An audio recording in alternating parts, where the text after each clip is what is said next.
ओम शांति। अॼु मिठा मिठा श्री बाबा ब्रह्मातन द्वारा चवनि था, मीठी मीठी बच्ची। बाबा सभिनि खां पहिरियों कहिड़ी सावधानी ॾियारींदा आहिनि कि पंहिंजे पाण खे आत्मा सम्झो। मां आत्मा आहियां ऐं हीउ मुंहिंजो शरीर आहे। मां आत्मा हिन भ्रुकुटी जे विच में वेठी आहियां।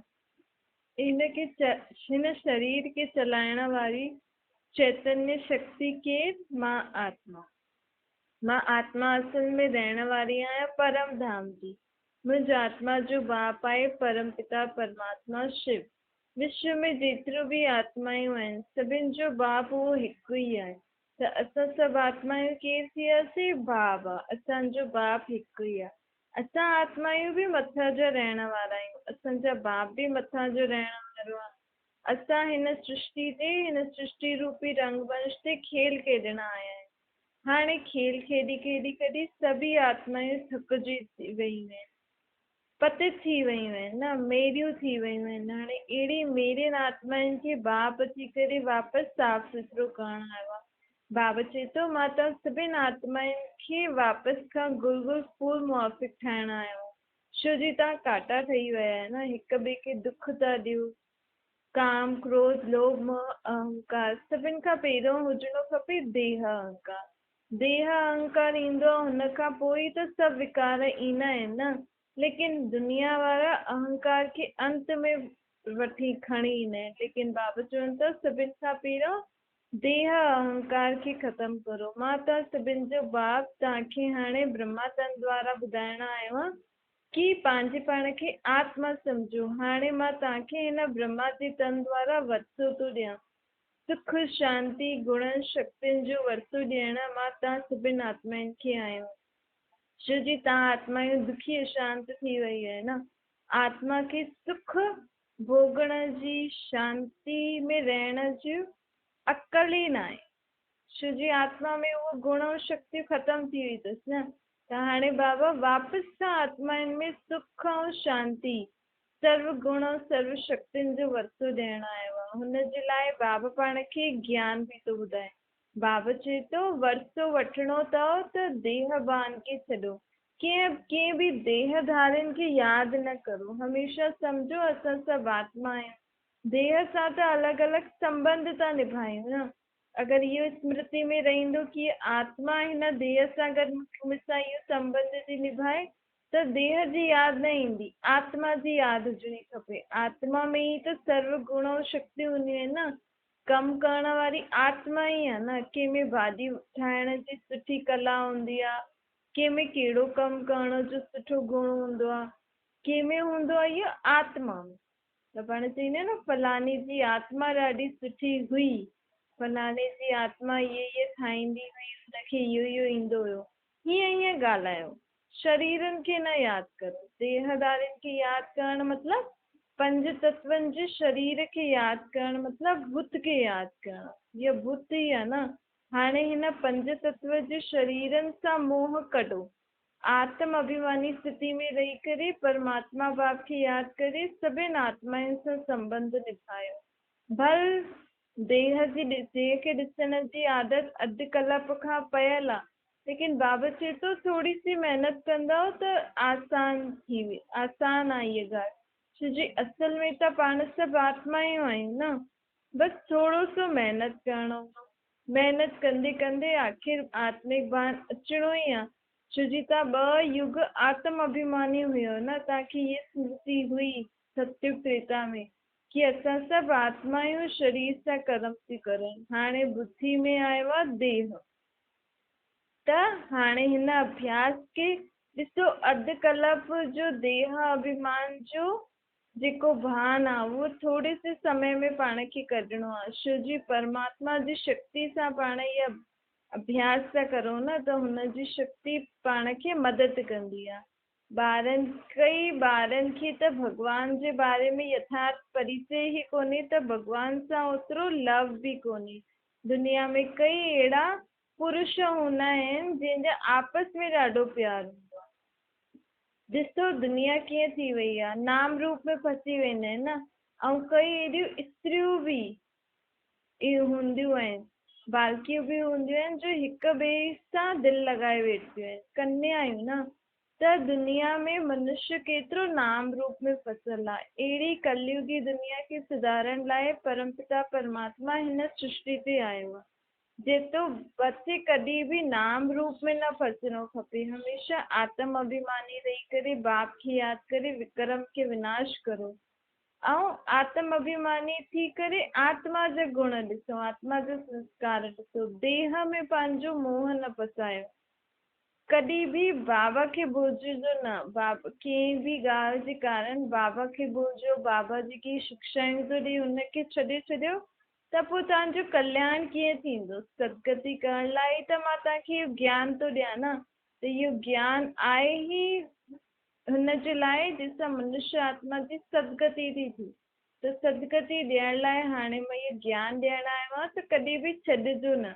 ॿुधंदा रहो त धीरे धीरे सम्झ में अची वेंदो न। कॾहिं बि कंहिं ॻाल्हि जे कारण हिक ॿिए सां मतभेद में न अचो। अगरि मतभेद में अची वेंदव त पोइ मथो ख़राबु थींदो न। त हुन सां आत्मा जी शक्ति ख़तमु थी वेंदी आहे। इन करे जेतिरो थी सघे शांति सां कार्य करणु खपे। ताकी कॾहिं बि जरमुई जगमुई फालतू ॻाल्हियुनि खे न मुख सां कढणो आहे, न कननि सां ॿुधणो आहे, न अखियुनि सां ॾिसणो आहे, न सोचणो आहे। हिन सां समय केतिरो बर्बादु थींदो आहे न। अहिड़ियूं ई ॻाल्हियूं ॾिसो, ॿुधो, कम में सोचो जेकी तव्हांजी कम जी ॻाल्हियूं हुजनि। बाक़ी अहिड़ा जी फालतू ॻाल्हियुनि ॿुधण में समय वेस्ट न करो। देह अभिमान जी बीमारी ॾाढी वॾी बीमारी आहे। हिन सां ई त मनुष्य रोगी थिया आहिनि न। हाणे हिन देह अभिमान खे कढो त तव्हांजा सर्व रोगनि सां तव्हां मुक्त थी वेंदव। सर्व बीमारियूं हिन देह अभिमान जे कारण आहे। आत्मा ते बि बीमारी देह अभिमान जे कारण आहे। आत्मा जी बीमारी छा हूंदी आहे? बुरो सोचणु, बुरो ॻाल्हाइणु, बुरो कर्म करणु, आसुरी स्वभाव संस्कार, विकार, पुराणी ॻाल्हियूं सोचणु, इहे सभु आत्मा जी बीमारियूं आहिनि न। त हाणे बाबा चए थो देह भान सां मुक्त थियो त आत्मा जी बि बीमारियूं थी वेंदियूं, मुक्त थी वेंदव तव्हां ऐं तव्हांजो शरीर बि तंदुरुस्त रहंदो।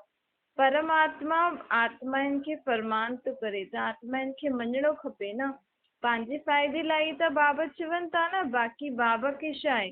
बाबा त शांती में मथे वेठो हुयो। बाबा खे त कोई तकलीफ़ न हुई न। पाण ॿार ई हिते खेॾी खेॾी लड़ाई झगड़े जे कारण, विकारनि जे कारण दुखी थी वियासीं त पाण ई भॻवान खे सॾु कयो हाणे। पर भॻवानु पाण खे फरमान थो खणे कि उॾंदे वेंदे खाईंदे पीअंदे पंहिंजे पाण खे आत्मा सम्झो त तव्हां सर्व बीमारियुनि खां मुक्त थी वेंदव। बाप चए थो ॾिसो हिन बाबा जे कार्य में, बाबा जी ॻाल्हियुनि खे सम्झण में थोरो समय लॻंदो आहे। कई माण्हू अहिड़ी उल्टी सिल्टी बि ॻाल्हियूं चई छॾींदा आहिनि, लेकिन तव्हां हुननि खे ध्यानु न ॾियो। छो जी परमात्मा आहे न, ॾाढे समय खां पोइ आयो आहे त आत्माउनि खे सम्झण में समय त लॻंदो न। ज्ञान मार्ग ॾाढी समझ जो मार्ग आहे। हिन में हलण लाइ ॾाढी समझ खपे ऐं धैर्यता खपे। हर हिकु चीज़ खे साक्षी थी करे ॾिसो। धैर्यवत ॾिसो, आत्मिक अभिमानी थी करे ॾिसो त सभु कुझु तव्हांखे सम्झ में अची वेंदो। शिव बाबा सां अगरि घड़ी घड़ी योग न लॻाईंदव, घड़ी घड़ी शिव बाबा खे यादि न कंदव त बुद्धि जो तालो कीअं खुलंदो? जेकी बुद्धि में तालो लॻल आहे, जो पुराणी ॻाल्हियुनि खे ई बार बार सोचे थी, हुनजे कारण सोचने कारण हुन बुद्धि में तालो लॻी वियो आहे त ॿियो कुझु ॿुधणु चाहे ई नथी। हाणे सुख जो रास्ते जे लाइ परमात्मा ज्ञान थो ॿुधाए, उहो बि नथो ॿुधणु चाहे त पोइ अॻियां बुद्धि कीअं सुख शांतिमय ॻाल्हियूं ॿुधंदी? जॾहिं मत वठंदी तॾहिं त सुख शांतिमय जीवन जींदी न। त अहिड़ी परमात्मा पाण आत्माउनि खे ॻाल्हियूं ॿुधाए थो जंहिंसां पंहिंजो बुद्धि जो तालो खुलंदो ऐं पाण जे मन में, पंहिंजे मन ऐं बुद्धि सुठी सुठी ॻाल्हियुनि जो वीचार करे सुख शांतिमय जीवन। मनुष्य घड़ी घड़ी भॻवान खे, देवी देवतनि खे यादि था करनि न। असांखे हीअ ॾियो, हीअ शक्ति ॾियो, असांजो इहो कमु करो, असां में बिल्कुलु बि शक्ति न आहे, असांजो इहो कमु करे छॾियो। त बाबा चवनि था केसि ताईं तव्हां भॻवान खे ऐं देवी देवताउनि खे सॾु कंदव? पंहिंजी आत्मा में शक्ति भरो न। माउ पीउ बि ॿार खे सिखाए करे आख़िर त छॾे छॾंदा आहिनि न कि तूं हाणे तोखे ॾाढो सिखायो, हाणे तूं पाण ई हल। अगरि हाणे वॾो थींदे उहे बि अगरि माउ पीउ सां जे अॻियां पुठियां ई घुमंदो रहे, मुंहिंजो इहो कमु करो, मुंहिंजो इहो कमु करो, त पोइ माउ पीउ केसि ताईं हुनजी संभाल कंदा। ईअं ई परमात्मा खे बि ऐं देवी देवताउनि खे बि पाण केॾो समय खां सॾु था करूं, केॾे समय खां उन्हनि सां घड़ी घड़ी प्रार्थना था करूं, असांखे इहा शक्ति ॾियो, इहो कमु करे ॾियो। कॾहिं त पाण बि शक्तिशाली ठहूं न। हाणे जॾहिं बाबा ॿुधाए थो कि पंहिंजे पाण में शक्ति भरण जो समय आहे, पोइ सत्य त्रेता में पाण भॻवान खे यादि ई न कंदासीं, देवी देवताउनि खे यादि ई न कंदासीं, छो जी हुन समय पंहिंजी आत्मा शक्तिशाली हूंदी। पाण पंहिंजे जीवन में सुख शांति सां रहंदासीं। पूरा 2 युग पाण खे कहिड़े बि प्रकार जी भक्ति पाठ पूजा यज्ञ तप आदि गुरु आदि न करणो पवंदो। छो जी हाणे परमात्मा पाण खे शक्तियूं ऐं गुण ॾियण आयो आहे न, त पंहिंजी आत्मा में जेतिरियूं शक्तियूं ऐं गुण भरे सघंदा आहियो भरो। जेतिरो बाबा जो ज्ञान ॿुधी करे सम्झी करे जीवन में धारण करे सघंदा आहियो त करो। जेतिरो ॿियनि खे ॿुधाए सघंदा आहियो त ॿुधायो। हिन सां तव्हां अॻियां जा 2 युग जी तव्हांजी कमाई थी थिए, तव्हांखे वरसो थो मिले, तव्हांजी आत्मा शक्तिशाली गुणवान थी वेंदी। त हुनखे कंहिंजे अॻियां बि सर झुकाइणो न पवंदो, भॻवान जे अॻियां बि सर न झुकाइणो पवंदो, छो जी आत्मा सुखी हूंदी न। हिते बि जॾहिं सुख हूंदो आहे, जॾहिं ख़ुशियूं हूंदियूं आहिनि, हुन समय कोई थोरी भॻवान खे यादि कंदो आहे। जॾहिं दुख हूंदो आहे या नियम सुबुह शाम जो बसि यादि करणो, बाक़ी समय थोरी भॻवान खे यादि कंदा आहियूं। हिन समय पोइ पंहिंजो परिवार घर गृहस्थी संभालंदा आहियूं। ऐं सुख हूंदो आहे, कोई सुठो कमु हूंदो आहे, हुन समय बि ज़्यादा बसि थोरो सो कयो, पंहिंजे मस्ती में मस्तु रहंदा आहिनि। त सतयुग जी त अहिड़ी दुनिया आहे जिते दुख शांति हूंदो ई न, सदा ई सुख ऐं शांति हूंदो। हुते त सुबुह शाम बि भॻवान खे यादि न करणो पवंदो, थोरो सो बि न, छो जी आत्मा भरपूर हूंदी। हाणे आत्मा भरपूर थी थिए, भॻवान आत्मा खे भरपूर थो करे, त अॻियां जा 2 युग हुनखे भॻवान खे यादि करणो ई न पवंदो। ॾिसो बाबा चवनि था कि कंहिंमें बि कोई अवगुण ॾिसो त हुनजे बारे में व्यर्थ चिंतन, हिक ॿिए सां ॻाल्हाइण कि हिन इहो थो करे, इहो थो करे, हिन जे बदिले त परमात्मा बाप खे चओ त हुन आत्मा खे शक्ति त मिले उहो अवगुण परिवर्तन करण में। ऐं अगरि तव्हां हेॾे होॾे चईंदव फैलाईंदव त ॿियो ई हुन आत्मा जो बि नुक़सानु आहे ऐं पंहिंजो बि नुक़सानु आहे। हिन सां वातावरण बि त बिगड़ंदो आहे न। बाबा खे बाबा जा पाण श्रीमत ते हली करे बाबा खे पाण प्रत्यक्ष करे सघंदा आहियूं। जॾहिं पंहिंजा कर्म, पंहिंजा बोल, पंहिंजी सोच परिवर्तन थींदी, तॾहिं त माण्हू सोचंदा न कि हिननि खे सिखाइण पढ़ाइण वारो केरु आहे। त परमात्मा जो पाण ॿार आहियूं, इहो माण्हुनि खे कीअं पतो लॻंदो? जॾहिं पंहिंजा बोल, पंहिंजा कर्म, पंहिंजी उथणी वेहणी अहिड़ी ऊची हूंदी, तॾहिं त माण्हू पहचानंदा न कि हिननि खे पढ़ाइण वारो स्वयं भॻवानु आहे, श्रीमत ॾियण वारो स्वयं भॻवानु आहे, हिननि जी पालना भॻवान थो करे। तॾहिं त इहे अहिड़ा आहिनि न। विश्व जो मालिक थियणु कोई मासी जो घर थोरी आहे। विश्व जो मालिक थियणु मतिलबु पहिरियों परमात्मा जे दिल जो मालिक थियणो। छो जी जॾहिं परमात्मा जे दिल जो मालिक ठहींदव, परमात्मा जे दिल जो मालिक थियणु कॾहिं? जॾहिं पाण हुनजी हर मत खे, हर श्रीमत खे, हर ॻाल्हि खे सम्झींदासीं ऐं जीवन में धारण कंदासीं, ॿियनि खे बि ॿुधाईंदासीं, तॾहिं त पाण परमात्मा जे दिल में रही सघंदासीं न। त जो परमात्मा जे दिल में रहंदो आहे उहो विश्व जो मालिक त अवश्य ई ठहींदो। ॾिसो लक्ष्मी नारायण बि त विश्व जा मालिक हुया न। भले उतां जी प्रजा दाससी बि चईंदी असां विश्व जा मालिक आहियूं, लेकिन काथे महाराजा महारानी जी गद्दी ऐं काथे प्रजा ऐं दाससी जी गद्दी, फ़र्क़ु त पइजंदो न। हिन करे जेको बाबा सां सच्चो रहंदो, बाबा जी श्रीमत ते सच्ची रीति हलंदो, उहो ई त विश्व जो मालिक ठहींदो न। त बाबा पाण खे सतयुगी राज्य भाग्य ॾियण आयो आहे। सतयुगी दुनिया जो राज्य भाग्य ॾियण जे लाइ परमात्मा पाण खे पढ़ाई थो करे। ॾिसो हाणे बि कोई प्रेसिडेंट प्राइम मिनिस्टर कोई वॾी पोस्ट ते वेहींदो आहे त हुन खां पहिरियों उहो पढ़ लिखी करे एग्ज़ाम आदि ॾींदो आहे, तॾहिं त हुनखे उहा पोस्ट मिलंदी अथसि न। त हाणे परमात्मा विश्व जो राज्य अधिकार केरु ठाहे, पूरे विश्व खे केरु संभालंदो, जॾहिं भॻवान मथे रहंदो। ऐं भॻवान जी स्थापना की हुई, धर्म कयल हुई, दुनिया खे पालना ॾियण लाइ कंहिंखे निमित ठाहींदो, केरु निमित ठाहींदो, जेको भॻवान जी मत ते हलंदो। भॻवान जेको पढ़ाए थो उहो सुठी रीति पढ़ंदो ऐं हुननि जे एग्ज़ाम में पास थींदो, उहो ई त विश्व राज्य अधिकारी ठहींदा न। इन करे बाबा चए थो जेतिरो थी सघे मूंखे यादि करो ऐं पढ़ाई पढ़ंदा रहो त विश्व जा मालिक ठही वेंदव। विश्व जो मालिक थियण त ॾाढो आसान आहे। बसि बाबा जेको चए हा हा कंदे, बसि कंदा हलो त बसि मालिक ठही वेंदव। छो जी बाबा त टीचर आहे न, टीचर आहे ख़ुदि ई एॾो वॾो आहे त ॿारनि खे शिक्षा बि त एॾी वॾी ॾींदो न।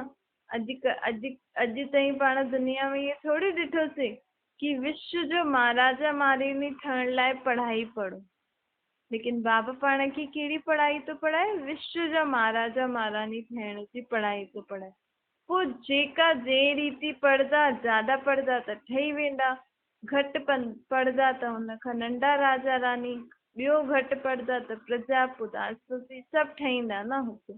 नंबरवार जॾहिं राजधानी आहे, राजधानी में त सभु प्रकार जा माण्हू खपनि, लेकिन बाबा त तॾहिं बि सभिनि खे हिकु जहिड़ी ई पढ़ाई पढ़ाईंदा।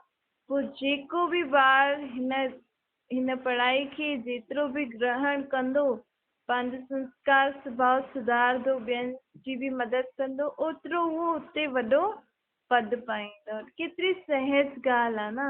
बाबा चए थो हाणे पाण लड़ाई सां त कोई राजा ई नथा स्थापन करूं न, कंहिंसां था करूं, परमात्मा जी यादि जी शक्ति सां ये दुनिया स्वर्ग थी ठहे।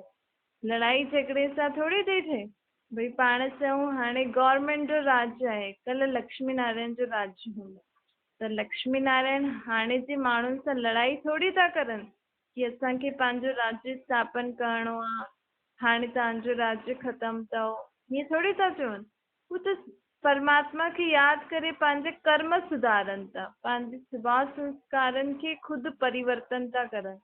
पोइ जॾहिं उहा पढ़ाई पढ़ी वठंदा, तयार थी वेंदा, हीअ दुनिया त हुननि थोरी ख़तमु कई, न ई हुननि कंहिंसां लड़ाई कई, लेकिन ये दुनिया जी विनाश जी तयारी त माण्हुनि ख़ुदि ई करे रखी अथनि। जंहिं समय ये लड़ी झगड़ी करे शांति थी वेंदा, हुन खां पोइ शांति जे सागर बाप, सुख जे बाबर सागर बाप जो राज्य हिन दुनिया में ईंदो।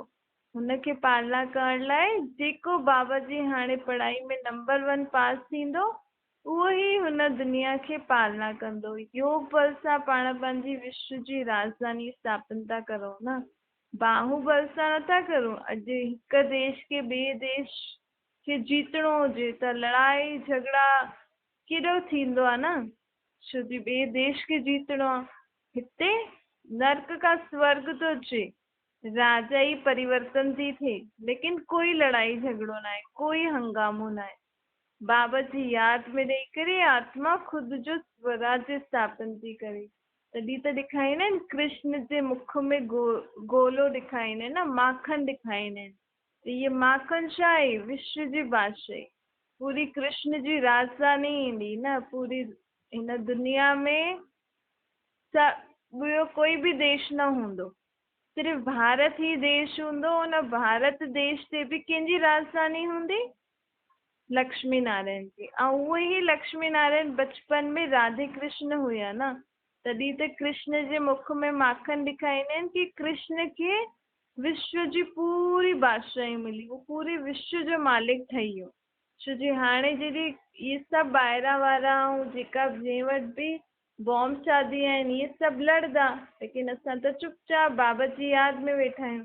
इहे सभु लड़ी झगड़ी करे ख़तमु थी वेंदा, ऐं पोइ दुनिया में कहिड़ा माण्हू रहंदा, जेका हाणे बाबा खे यादि था करनि, बाबा जी पढ़ाई था पढ़नि, बाबा खां वरितो था वठनि, उहे ई आत्मायूं अंत में रहंदियूं जॾहिं दुनिया ख़तम थी वेंदी। त बसि पाण ई ॿार हूंदासीं, पोइ हुन खां पोइ जेकी बि अॻियां वारी दुनिया हलंदी उहो कंहिंजी मत ते हलंदी। छो जी हाणे पाण उहो मत धारण करूं था, पंहिंजा हर कर्म संस्कार परमात्मा जी मत जे अनुसार पाण हलूं था। त जॾहिं ॿियो कोई बि मनुष्य न हूंदो असुरी स्वभाव संस्कार वारो, पाण ई हूंदासीं, त दुनिया में कंहिंजी मत ते दुनिया हलंदी? परमात्मा जी मत ते, जेको पाण खे हाणे बाबा सेखारे थो। उहो ई दुनिया जो मालिक केरु हूंदो? श्री कृष्ण हूंदो। स्वयंवर खां पोइ लक्ष्मी नारायण जो हूंदो। केतिरी सहज ॻाल्हि आहे न, सम्झण में त हिकु सेकेंड लॻंदो, लेकिन अगरि हिन जे विस्तार में वञूं त पूरे सागर खे बि शाही ठाहे छॾियूं, धरती खे बि कागज़ ठाहियूं, ऐं जंगलनि खे बि कलम ठाहियूं, त बि ये ज्ञान ख़त्म न थिए। लेकिन सार रूप में छा आहे? बाप खे यादि करो ऐं सत्य दुनिया जो वर्ते खे यादि करो। ॾिसो बाबा जी हिन पढ़ाई में केतिरी ताक़त आहे न। बाक़ी दुनिया जी पढ़ाई सां त कोई इंजीनियर ठहींदो, डॉक्टर ठहींदो या कोई पोस्ट वठंदो, लेकिन हिन पढ़ाई सां आत्मा विश्व जो मालिक श्री लक्ष्मी श्री नारायण जी गद्दी ते वेहण लाइक़ थी थिए। त केतिरी ऊची पढ़ाई आहे, केतिरी शक्ति आहे न हिन पढ़ाई में। हिन पढ़ाई खे पाण सुठी रीति पढ़ूं, जीवन में धारण करे हलूं, त हिन दुख जी दुनिया में बि पाण खे लॻंदो कि असां सुखनि में शांतियुनि में था रहूं, बल्कि स्वर्ग खां बि ज़्यादा सुख पाण खे हाणे महसूसु थींदो। छो जी हाणे डायरेक्ट परमात्मा जी पालना में पाण पलूं था। उहो टीचर ठही करे पाण खे डायरेक्ट शिक्षा थो ॾे। त हाणे जो समय अगरि हिकु हिकु बाबा जी ॻाल्हि सम्झी करे जीवन में धारण कंदासीं, त कोई दुख शांति ईंदो जीवन में, लेकिन असां सदैव छा रहंदासीं? सुखनि में, शांति में।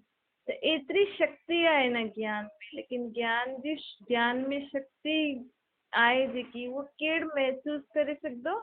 जेका ॿार सच्ची रीति बाबा खे यादि कंदा, बाबा जा सच्चा ॿार हूंदा, उहो ई इहे सभु सम्झी सघंदा। ऐं जेका पढ़ाई खे कॾहिं बि छॾंदा, पढ़ाई में बाबा जी यादि बि अची वई, बाबा जी यादि बि न छॾो, ऐं जेकी बाबा शिक्षाऊं थो ॾे उहो ॿुधण बि न छॾो।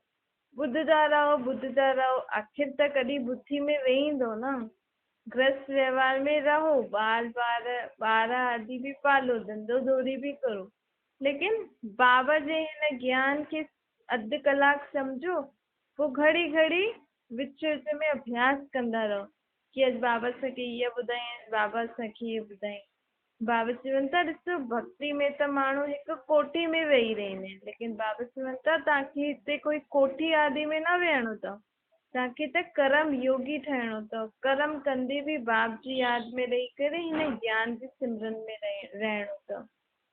इहो ज्ञान कर्म संन्यास न कराईंदो आहे, कर्म योग सेखारींदो आहे पाण खे। कर्म कंदे बि बाबा सां गॾु कीअं पाण कर्म करो, इहो पाण खे ज्ञान सेखारींदो आहे। बाबा चए थो कि माण्हुनि त मूंखे सर्वव्यापी चई छॾियो आहे, मां कण कण में आहियां, कच्छ मच्छ अवतार वठंदो आहे, लेकिन मां कोई कण कण में थोरी आहियां। अगरि मां कण कण में हुजां त पोइ सन्यासी जंगलनि में वञी करे हुन ब्रह्म महातत्व खे छो था यादि कनि? अगरि मां कण कण में आहियां त तव्हां मुंहिंजा मंदिर आदि एॾा तीर्थनि ते छो था वञो?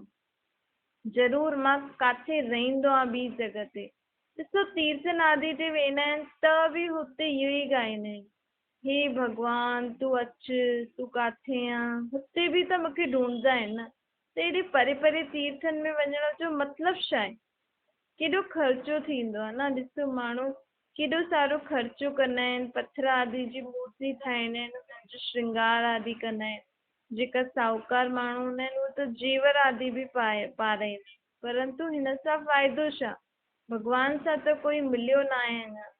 थोरे से समय जे लाइ सुख शांति मिलंदो आहे, आनंद मिलंदो आहे, पोइ वापसि दुख जी दुनिया में दुखी थी वेंदा आहिनि। थोरो जे रीति जे भावना सां तव्हां थोरी देरि मूंखे यादि कंदा आहियो कहिड़े बि रूप में नाम सां, थोरो समय तव्हांखे सुख शांति मिली सघंदी अथव, लेकिन वापसि आत्मा खे स्थाई सुख शांति न मिली सकदो आहे न। लेकिन हाणे त बाबा पाण खे 21 जन्मनि जे लाइ एतिरो शक्तिशाली ऐं सुख ऐं शांति थो ॾे कि 21 जन्मनि ताईं आत्मा खे कोई बि दुख शांति हूंदो ई न। एॾी पाण द्वापर खां भक्ति कई आहे त बि आत्मा में एतिरी शक्ति न आई आहे। त भक्ति खां बि शक्तिशाली छा आहे? ज्ञान। ज्ञान अर्थात समझ। भगवान खे सम्झी करे उनखे यादि करो। वो केरु आहे, काथे रहंदो आहे, मुंहिंजो हुन सां छा संबंध अथसि, ऐं उहो मूंखे छा ॾींदो आहे, ऐं कॾहिं ॾींदो आहे, कीअं ॾींदो आहे। ही सभु ज्ञान जी ॻाल्हियूं जॾहिं आत्मा में ईंदियूं आहिनि न त आत्मा में शक्ति ईंदी आहे। भक्ति में ज्ञान न हूंदो आहे। तव्हां कोई बि कुझु रीति रस्म कंदा आहियो, पूजा पाठ, त छा चईंदा आहिनि, असांजा वॾा कंदा हुया, फलानो करे थो, असांजे गुरू चयो अथई। लेकिन हुनजो यथार्थ समझ त पाण खे अञा ताईं पंहिंजे गुरू बि न ॾिनी अथई, न पंहिंजे वॾनि ॾिनी अथई, छो जो हुननि खे बि न पतो। भक्ति त ईअं ई हलंदी आई आहे। पहिरियों शुरू में तो सिर्फ़ लिंग जी पूजा कंदा आहिनि न, शिव बाबा के निराकार ज्योतिर्विद्य के लिंग जे रूप में। ये मूर्तियूं आदि शास्त्र आदि त ये सभु मनुष्य आत्मा खुद ही ठाता अथई। कोई भगवान थोड़ी तो चए था ईअं सभु पढ़ो या एॾी सभु मूर्तियुनि जी पूजा करे एॾो ख़र्चो करे तव्हां हुननि खे वापसि खां पाणी में विझी छॾो, त पाणी बि त ख़राब थो थिए न, हुन सां इंसाननि जी तबियत थी ख़राब थिए। त हिन भक्ति खां वॾो हूंदो आहे ज्ञान। हाणे बाबा चए थो हर हिक चीज़ जे ज्ञान जे, हर हिक चीज़ खे सम्झो, हुनजी गहराई में वञो ऐं धीरे धीरे पाण खे ज्ञान स्वरूप ठाहींदा वञो। छो जो हाणे हिन ज्ञान सां ई आत्मा जी सदगति थी सघंदी आहे, भक्ति सां न थी सघंदी आहे। अच्छा मीठी मीठी सिकी लदे ॿारनि प्रति माता पिता बाप दादा जो यादि प्यार ऐं गुड मॉर्निंग। रूहानी बाप जी पाण सभिनि रूहानी ॿारनि खे नमस्ते। पंहिंजी बि रूहानी माता पिता बाप दादा खे यादि प्यार गुड मॉर्निंग और नमस्ते। वरदान है कंट्रोलिंग पावर द्वारा स्वयं खे कंट्रोल करे फुल स्टॉप लगाइण वाला सदा समर्थ आत्मा ठहो। कंट्रोलिंग पावर अर्थात कंहिंखे कंट्रोल करणो आहे, पंहिंजे मन जे वीचारनि खे, जेका हर ॻाल्हि में पंहिंजे वीचार हलंदा आहिनि न उल्टो उल्टा उल्टा, हिननि सभिनि वीचारनि खे कंट्रोल करे पंहिंजे मन खे शांति करो। कॾहिं हर हिकु ॻाल्हि जेकी बि ॾिसो था हुनखे सुठी रीति ॾिसो, हमेशह हुन में कुझु ग़लति न ॾिसो। सुठी रीति ॾिसंदव, सुठी रीति हर हिकु ॻाल्हि खे सोचंदव त तव्हांजो मन सदैव शांति रहंदो। हिन सां आत्मा जी शक्ति वधंदी आहे। पाण कोई बि ॻाल्हि ॾिसूं था, ॿुधूं था या कुझु बि ईअं ॻाल्हि पाण जे अंदरि मन में ॿी ॻाल्हियूं हूंदियूं आहिनि त हुनजे लाइ असां पाण ई ख़ुदि ई हुनजे लाइ उल्टो ई सोचंदा रहंदा आहियूं। त बाबा चए थो उल्टो न सोचो, उल्टो सोचंदव त मकड़ी जो जाल थी वेंदो। थोरो ॻाल्हि थोरी हूंदी, लेकिन सोची सोची करे पाण हुनखे एॾो वॾो करे छॾंदा आहियूं, हुन सां पंहिंजी शक्ति ख़तमु थी वेंदी आहे। त आत्मा खे सदैव शक्तिशाली थियणो आहे त पंहिंजे वीचारनि खे कंट्रोल करो। हुनखे जेतिरो थी सघे, अगरि ख़राब बि आहिनि, कुझु ख़राब सोच बि अचे थी त हुनखे सुठी सोच में परिवर्तन करे करे पंहिंजे मन खे शांति रखो त तव्हां शक्तिशाली थी वेंदा। स्लोगन आहे अगरि परमात्मा बाप खे प्रत्यक्ष करणो आहे, सभिनि खे ॿुधाइणो आहे कि भॻवानु धरती ते आयो आहे, त पाण खे छा करणो पवंदो? पंहिंजे कर्मनि खे सुधारणो पवंदो, पंहिंजी सोच खे, पंहिंजी ॿोल खे सुधारणो पवंदो। अच्छा, ओम शांति।